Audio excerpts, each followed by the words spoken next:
Bumuwelta si Ellen Adarna sa pa-blind item post ng content creator na si Sian Gaza tungkol sa dahilan umano ng hindi niya pagpapakasal sa dating karelasyon na si John Lloyd Cruz. Ang daming nagtag. Kailangan ko na ng biogesic. Ano ko naman pakasalan na hindi naman nagpo-post? Huwag mong ismulin sa biogesic because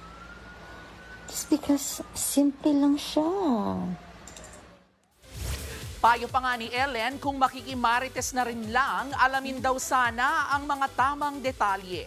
Sa huli, binanggit pa ni Ellen ang pinasikat na tagline ng gamot na dating iniendorso ni John Lloyd Cruz na tila patama sa binansagang pambansang marites. Wala rin kahit na anong binanggit si Ellen tungkol sa asawang si Derek Ramsey.